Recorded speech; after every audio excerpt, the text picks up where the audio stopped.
देश की सच्चाई, सच छुपने नहीं देंगे। आदाब, मैं हूं हाफिज गुलाम सरवर और आप देख रहे हैं देश की सच्चाई। शराबबंदी बिहार के मुख्यमंत्री नीतीश कुमार जी के गले की हड्डी बन चुकी है। न उगलते बन रहा है और न निगलते बन रहा है।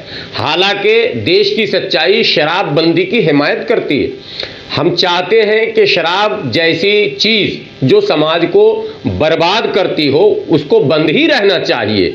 लेकिन साहब, आखिर सरकार इतनी भी कमज़ोर होगी और सरकार इतनी बेबस और लाचार हो जाएगी, ये तो पहली बार देखने को मिला, वो भी उस सरकार में, उस नेता के नेतृत्व में चलने वाली सरकार में, जिस नेता के विषय में ये कहा जाता हो कि निर्णय लेने में बड़े ही ये कहे कठोर निर्णय लेते हैं, सटीक फैसला करते हैं और बहुत सोच समझ कर लेते हैं, बहुत मझाए नेता हैं। ये तमाम बातें नीतीश कुमार जी से जोड़कर कही जाती हैं। लेकिन बिहार में शराबबंदी ऐसा तमाशा बन चुका है कि आए दिन विपक्ष सारे मुद्दे को छोड़कर लेह शराबबंदी की देह शराबबंदी, शराबबंदी बंद चालू करो तो बंद करो, तो चालू करो तो बंद करो, ये इसके बीच पूरी राजनीति आकर अटक गई है बिहार की। और कई घटनाएं लगातार नालंदा में, गोपालगंज में, सीवान में, बेगूसराय में, बिहार के कई जिलों में नकली शराब, या यूं कहे कि देशी शराब भी कह सकते हैं, या जहरीली शराब, आप जो कुछ कह लें, उसके पीने से कई लोगों के मौत की खबर आई और कई लोगों के बीमार होने की खबर आई, कई घरों के उजड़ने की खबर आई। ये तो अपनी जगह है। लेकिन ये शराब असली जिसको आप कहते हैं, अंग्रेजी जिसको आप कहते हैं, हरियाणा, उत्तर प्रदेश, बंगाल और झारखंड के रास्ते और नेपाल के रास्ते लगातार शराब बिहार में पहुंच रहा है और शराब बिक रहा है। जो शराब दिल्ली में एक क्वार्टर या हाफ जिसको आप कहते हैं, अगर हाफ 400 का है तो बिहार के अंदर 1600 रुपए में वो शराब उपलब्ध है और खरीदने वाले उसे खरीद रहे हैं। सवाल नंबर 1 कि वो शराब आखिर सीमा पार कर कैसे बिहार पहुंच रहा? क्या नीतीश कुमार जी की पुलिस, बिहार सरकार की निगरानी विभाग और वो तमाम विभाग जिनको इस पर लगाया गया, मैं बताने वाला हूं और किसको किसको अभी लगाया जा रहा, सबको लगा दिया गया, लेकिन सीमा सुरक्षित नहीं है। एक छोटे से राज्य के सीमा को यदि सुरक्षित नहीं रखा जाता है तो मोदी जी की भाषा में यदि कहा जाए, चूंकि मोदी जी की सरकार वहां है, नीतीश कुमार जी के साथ सरकार चला रहे, तो मोदी जी के 2013 के भाषणों को अगर याद होगा आपको, कि बता दूं कि सुना दूं? नहीं याद होना चाहिए, भारत के लोग ऐसे भूल जाते हैं। 2013 में प्रधानमंत्री के दावेदार थे नरेंद्र मोदी जी, चिल्ला चिल्ला कर कह रहे थे आखिर आतंकवादी भारत में आता कैसे है, सीमाएं सुरक्षित नहीं है क्या, सीमा सुरक्षा बल क्या कर रहा है, केंद्र सरकार, दिल्ली में बैठी सरकार क्या कर रही है? अब यह सवाल पटना में बैठे हुए भाजपा और जेडीयू सरकार से भी किया जा रहा है कि झारखंड की सीमा, बंगाल की सीमा, उत्तर प्रदेश की सीमा और नेपाल की सीमाओं से लगातार जो तस्करी हो रही है, लाखों लोग इस मुकदमे में जेल में बंद हैं, हजारों परिवार बर्बाद हो चुका। शराबबंदी का मकसद क्या था? शराबबंदी का मकसद यह था कि जो परिवार शराब के नशे की आदत की वजह से बर्बाद हो रहा है उसे बचाया जाए। मकसद बहुत अच्छा था, पवित्र था, सोच अच्छी थी, लेकिन इसके उल्टा सारा काम हो गया। शराबबंदी कानून नाफिज होने के बाद, लागू होने के बाद हजारों परिवार बर्बाद हो चुका है, जेल में है और ऐसी धाराओं में मुकदमे दर्ज हैं कि उसकी जमानत मुमकिन नहीं दिख रही है। लेकिन इन तमाम चीजों के बीच एक बड़ी खबर जो अभी आ रही है बिहार से, वो ये आ रही है कि बिहार के शिक्षा मंत्री ने एक नोटिफिकेशन जारी कर दिया है और अब शिक्षा मित्र तो रहेंगे ही, साथ में तालीमी मरकज और शिक्षा सेवक भी शराब तस्करों पर नजर बनाएंगे, यानी खबर रखेंगे। अब वो शिक्षक नहीं है, मुखबिर हैं।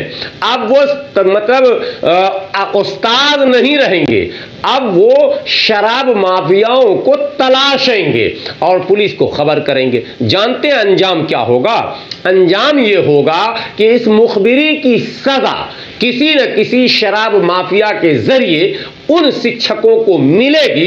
या तो उनकी हत्या कर दी जाएगी या उनको पारिवारिक नुकसान दिया जाएगा, क्योंकि मुखबिरों का अंजाम भी बहुत बुरा होता है। और सरकार का आदेश ये कह रहा कि आपको मुखबिरी करनी है, यानी आपको पढ़ाना नहीं है, शिक्षा नहीं देनी आपको। शिक्षक महोदय प्रणाम आपको, अब शिक्षा की बात आप मत करना, आपको शिक्षा नहीं देनी है। आपको गली मोहल्ले में अपने उन्हीं छात्रों को जिसको शिक्षा देना था आपको, उसको गली मोहल्ले में भेज देना है। और वो कहना है कि फलनमा का बाप क्या कर रहा, चिलनमा का बाप क्या कर रहा, ये खबर हमको ला कर दो। दिन भर वो लड़का गली कूचे में बौकेगा, घूमेगा, बिहारी भाषा में कह रहा हूं आपको, चूंकि खबर बिहार की है, तो वो बौक के घूम के और तब आएगा सांझिया बेला में बोलेगा अपने शिक्षक को कि फलनमा का बाप जो है वो कहीं ना कहीं से बोतल लाया है। और ये सारी प्रक्रियाएं होंगी और उन प्रक्रियाओं के माध्यम से अब वो बेचारे पुलिस को खबर करेंगे, क्योंकि उनकी ड्यूटी है भैया, तनख्वाह का मसला है, सरकार के नौकर हैं, सरकारी अमला है, तो भैया आपको ये काम तो करना पड़ेगा। लेकिन सरकार की सोच पर आश्चर्य और हैरत है कि सरकार आखिर किस तरह की सरकार बिहार में है कि ये जो प्रशासन है, लॉ एंड ऑर्डर देखने वाले लोग, जो उनके LIO हैं, जो उनके टोटल इन्फोर्समेंट जो है वो मतलब नाकाम हो चुकी है कि अब शिक्षक ये काम करेंगे।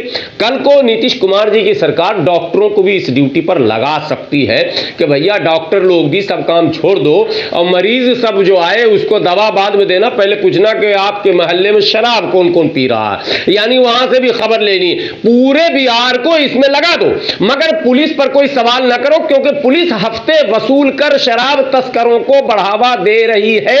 ये एक बार नहीं, 1000 बार इस तरह की खबर चल चुकी है।